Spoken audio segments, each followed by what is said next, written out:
పసుపు వచ్చి మాట్లాడతాడు. ఏమని మాట్లాడతాడు? అడావుడిగా లోకేష్ గారు పడుకున్నాడు ఇంట్లో. పడుకుంటే లోకేష్ కర్రోడ్డుచుకుని 4 బాది, లెగరా బాబు జగన్మోహన్ రెడ్డి మన కొంప కూలుస్తుంటే మేమేదో కాలేజీల మీద వ్యాపారం చేసుకుందాం అనుకుంటే జగన్మోహన్ రెడ్డి రచ్చరచ్చ చేస్తున్నాడు, నీకు మంత్రి ఇచ్చాం, సంపాదించుకుంటే అవకాశం ఇచ్చాం, లేనని 4 బాది తరిగితే అడావుడిగా నిద్రలోంచి లేచి వచ్చి మన లోకేష్ ఇచ్చిన కాగితం గబగబా చదివేసి డాంబికాలు పోతున్నాడు. ఏమంటాడు? జగన్మోహన్ రెడ్డి గారు గవర్నర్ని కలిసి ఇచ్చాడు, రేపు మా ప్రభుత్వం వచ్చాక ఎవడైతే పీపీపీ విధానంలో ప్రైవేట్ వ్యక్తులు మెడికల్ కాలేజీల్ని లీజు పేరుతో కొనుక్కుంటారో, 66 ఏళ్ల లీజు పేరుతో కొనుక్కుంటారో వాళ్ళందరినీ జైల్లో వేస్తానంటున్నాడు అని చెప్పాడు. ఆయన మాట్లాడతాడు, జగన్మోహన్ రెడ్డి నీకు చేతనైతే మోడీని జైల్లో, నీకు చేతనైతే అమిత్ షాని జైల్లో, నీకు దమ్ముంటే నేను ఈ మెడికల్ కాలేజీలని పీపీపీ పేరుతో అమ్ముతున్నది నేనే, ఈ విధానం తీసుకొచ్చింది నేనే, సంతకం పెట్టింది నేనే, నీకు చేతనైతే నన్ను అరెస్ట్ చేయమని చెప్తున్నాడు. నాకు ఈ పచ్చపుష్పమైనటువంటి సత్యకుమార్ గారు అంటే బీజేపీ కాదు, ఇది కలుషితం అయిపోయినటువంటి పువ్వు, ఇది బీజేపీ పువ్వు కాదు ఇది. ఈ పువ్వు మాటలు చూస్తే నాకు అర్థమయ్యేది ఏంటంటే, వెనకటికి కూడా చెప్పాను, నన్ను కొడితే కొట్టావు కానీ మా నాన్న కొట్టు, మా అన్నయ్యని కొట్టు, మా బామ్మర్దిని కొట్టాను, మొత్తం ఊళ్ళో మా బావని కొట్టని మా ఇంటి వాళ్ళందరికీ కొట్టించాను. ఎందుకంటే నాతో పాటు అందరూ కొడితే అందరికి సమానం అయిపోద్ది కదా అని చెప్పాను. ఇతని తొంత ఎట్లా ఉందా అంటే, వెనకటికి అంటే పురాణ పురుషులు చెప్పేటువంటి కథ ఒకటి గుర్తుకొస్తుంది. శివుడి మేడలో నాగేంద్ర స్వామి ఉంటాడు కదా, శివుడి మేడలో నాగేంద్ర స్వామి కాలకృత్యాలు తెచ్చుకుంటాకి డ్యూటీలో ఎవడు దొరుకుతాడా అని చుట్టూ చూస్తే ఎవడు దొరకలేదంట. గబాలన అటుగా ఒక బురదపాము వెళ్తుందంట. నాగేంద్ర స్వామి దిగుతా, అరే బాబు శివుడిని తపస్సులో ఉన్నాడు, నేను వచ్చేదాకా మెడకు చుట్టుకుని నాకులాగా కాసేపు నుంచోరా అని చెప్పేళ్ళంట. ఈ బురదపాము ఏం చేసింది, మెడలో శివుడి మేడలోకి వెళ్ళి ఇట్లా నుంచుని పోజు కొడుతుంది. ఎప్పుడైతే శివుడి మేడలోకి వచ్చేసింది ఈ బురదపాము, పైన గరుత్మంతుడు ఆకాశంలో వెళ్తుంటే ఈ బురదపాము మాట్లాడుతుందంట మెడలోంచి, శివుడి మెడలోంచి. నాగేంద్ర స్వామి కాదు, నాగేంద్రుడు కాదు. గరుడా క్షేమమేనా అని అడుగుతుందంట. చూడండి దాని పోజు. గరుత్మంతుడు ఏంటి, బురదపాము ఏంటి? గరుడా క్షేమమేనా, జాగ్రత్త అని అంటుందంట. ఆయన గరుత్మంతుడు అన్నాడంట, సరే బురదపాము నేను చూశాలే నిన్ను, శివుడి మెడలో ఉన్నంత వరకు క్షేమమే, దిగరా నీ సంగతి చూద్దాంలే అని చెప్పాను. శివుడి మెడలో ఉన్నంత వరకు క్షేమమే అన్నాడు. నేనా నువ్వా నేను చెప్పలేదు, నీ సంగతి చెప్పాడు. అట్లాగే నీకు సత్యకుమార్ గారు, లోకేష్, చంద్రబాబు నాయుడు వాళ్ళ యొక్క దయతో నీకు అధికార మదం నెత్తికెక్కి ప్రజల్ని మర్చిపోయి ప్రైవేట్ వాడికి ఇస్తేనే పేదవాళ్ళకి బాగా వైద్యం జరుగుద్ది, కార్పొరేట్ వైద్యం అని చెప్పేటువంటి దిక్కు మాలినోడు మంత్రిగా ఉండటం మా దౌర్భాగ్యం. కాకపోతే ఏముంటుంది?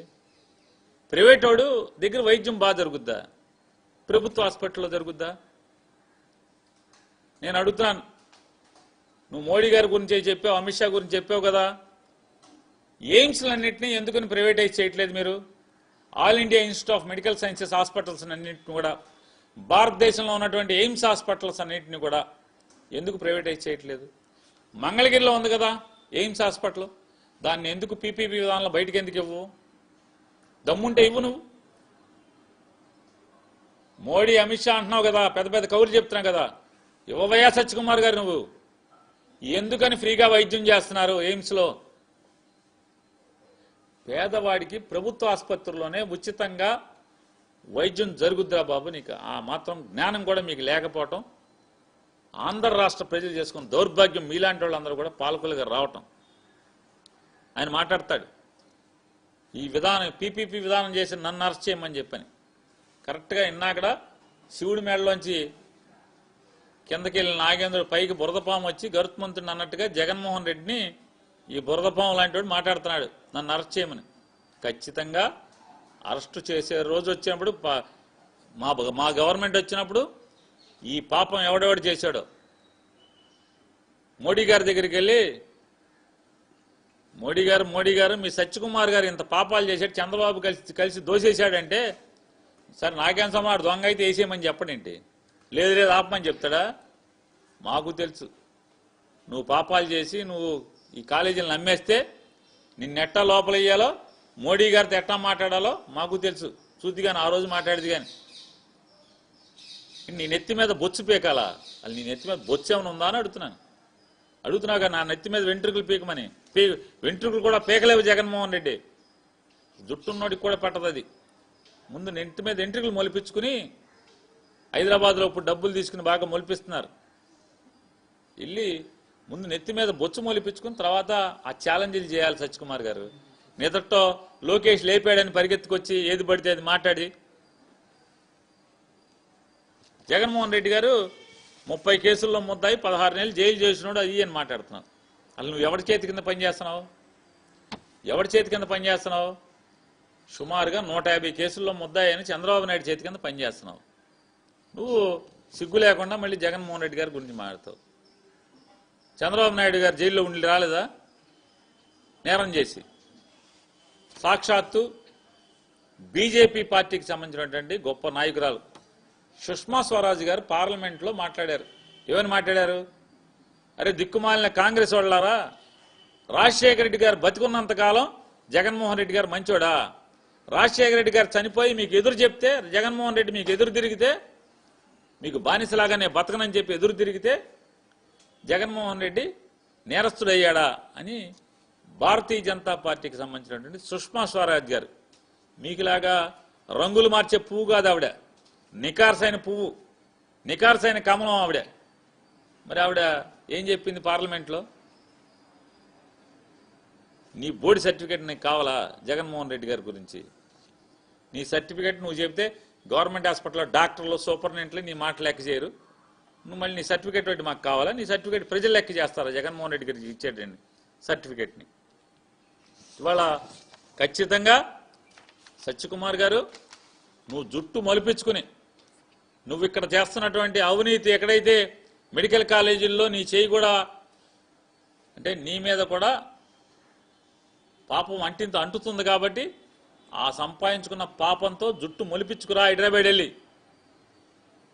ఖచ్చితంగా 2 ఏళ్ల తర్వాత 3 ఏళ్ల తర్వాత మేము వచ్చే గవర్నమెంట్లో నీ జుట్టు పీకుతాం లేదు చూద్ది. కానీ జుట్టు లేనివాడిని ఏం పీకుతాం, ఉన్నోడిని అయితే పీకుతాం. కానీ కాబట్టి నోరు మాట్లాడేప్పుడు సభ్యత సంస్కారం నోరు సంభాళించుకుని మాట్లాడితే ఖచ్చితంగా మీరు చేసి చూడండి. సత్యకుమార్ గారు మోడీ గారి దగ్గర నీ పాపాలని చెప్పి ఖచ్చితంగా వేయటం ఖాయం అనేది కూడా ఏం భయపడాల్సిన పని లేదు. అట్లాగే ఎవరైతే చంద్రబాబు నాయుడు గారి మాటలను నమ్మి సత్యకుమార్ మాటలను నమ్మి సత్యకుమార్ ఉన్నాడు కదా మోడీ గారి దగ్గర అమిత్ షా గారి దగ్గర ఆయన చూసుకుంటాడే పైరవీ చేస్తాడే అని మీరు అనుకుంటే ఖచ్చితంగా ఆయనతో పాటు మీరందరూ కూడా ఈ పాపంలో ప్రజల ఆస్తిని దోచేయటానికి ఎవరైతే అడుగు ముందుకేశారో, ఈ రొంపిలో దిగారో, ఈ బురదలో దిగారో ఖచ్చితంగా అందరూ చట్టం మేరకు శిక్షించబడతారనేది కూడా మీ అందరికీ హెచ్చరిక చేస్తూ, అలాగే చంద్రబాబు నాయుడు గారు ఇవాళ కలెక్టర్లని దోషులుగా చెప్తున్నారు.